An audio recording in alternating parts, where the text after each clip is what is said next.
ফুলকপি আনার পরে যদি 2-1 দিনের বাসি হয়ে যায় তাহলে ঝোল বা রসা খেতে ভালো লাগে না। তখন এইভাবে একবার বানিয়ে দেখুন ফুলকপি ভাজা। রুটি পরোটার সাথে খেতে কিন্তু দারুণ হয়। চলুন তাহলে রেসিপিটা শেষ পর্যন্ত দেখার জন্য অনুরোধ রইল। নমস্কার বন্ধুরা, রুনুর নিরামিষ রান্নাঘরে আরও একটি নতুন পর্বে সবাইকে আবারও একবার আমন্ত্রণ জানাই। রেসিপিটা বানানোর জন্য গ্যাসে কড়া চাপিয়ে দিয়েছি, তাতে দিয়ে দিলাম 2 টেবিল স্পুন পরিমাণ সাদা তেল। রান্নাটা আমি সাদা তেলে করছি, আপনারা যদি করেন তাহলে সরিষার তেলেও করতে পারেন। তেলটা গরম হলে তার মধ্যে ফোড়নে দিয়ে দিলাম গোটা জিরে আর একটা শুকনো লঙ্কা। ফোড়ন থেকে একটা সুন্দর ভাজা গন্ধ বেরোলে ছোট ছোট টুকরো টুকরো করে কেটে রাখা আলুগুলোকে আমি দিয়ে দিলাম।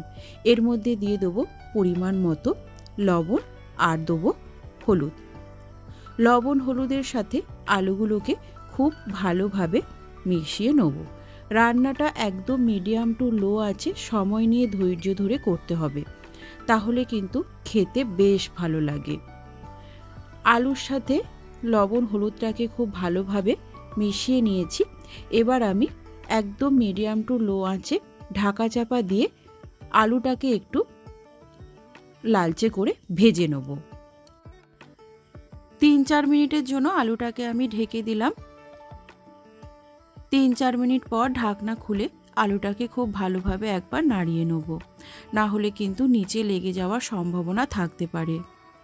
আলুটাকে খুব ভালোভাবে নাড়িয়ে আবারও 3-4 মিনিটের জন্য ঢেকে দেবো। এইভাবে ঢাকা দিয়ে ভাজলে ভাজতে ভাজতে আলুটা বেশ সুন্দরভাবে সেদ্ধ হয়ে যাবে। ঢাকনা খুলে আবারও আমি আলুটাকে খুব ভালোভাবে নাড়িয়ে নিলাম। আলুটা দেখুন বেশ সুন্দর একটা লালচে কালার ধরতে শুরু করেছে। এবার আমি এর মধ্যে দিয়ে দিলাম কেটে ধুয়ে রাখা ফুলকপিগুলোকে আমি ছোট ছোট টুকরো করে কেটেছি। যেহেতু ভাজার ফুলকপি আর কোনো রকম জল দেব না, তাই একটু ছোট ছোট সাইজ করেই কাটতে হবে। ফুলকপি আলুটাকে খুব ভালোভাবে মিশিয়ে নিয়ে 4-5 মিনিটের জন্য লো আঁচে ঢেকে দিলাম। ফিরে এলাম 4-5 মিনিট পর।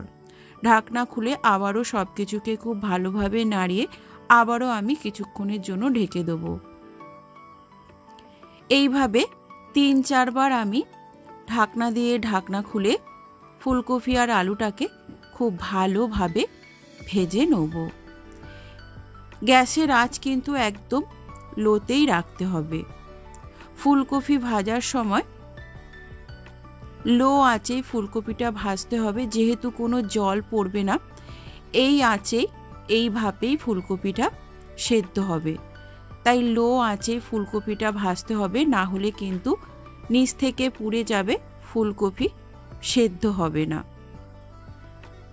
ফুলকপিতেও যখন একটা সুন্দর কালার আসতে শুরু করবে তখন আমি এর মধ্যে দিয়ে দিলাম 2 চেরা কাঁচা লঙ্কা আর 1 টিস্পুন মতো চিনি।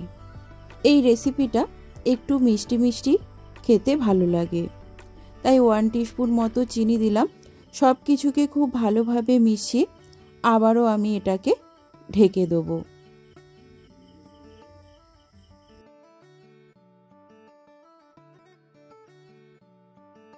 ফিরে এলাম বেশ কিছুক্ষণ পর। মাঝখানে আমি 3-4 বার ঢাকনা খুলে ফুলকপিটাকে একটু নাড়িয়ে দিয়েছি। একটা ফুলকপি একটু কেটে দেখে নেব সেদ্ধ হয়েছে কিনা। খুব সুন্দরভাবে সেদ্ধ হয়ে গেছে।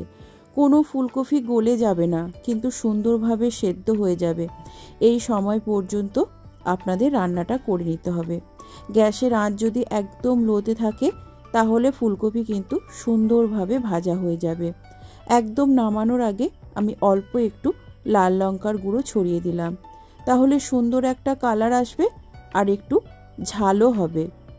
তবে ঝালটা আপনারা আপনাদের পছন্দ মতো অবশ্যই ব্যবহার করবেন। রেসিপিটা আমার একদম তৈরি। এবার নামিয়ে সার্ভ করার পালা।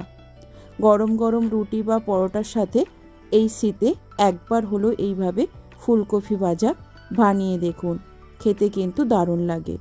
আজকের রেসিপি আপনাদের কেমন লাগলো জানাতে ভুলবেন না। যদি ভালো লাগে তাহলে চ্যানেল সাবস্ক্রাইব করে পাশে থাকার অনুরোধ রইল।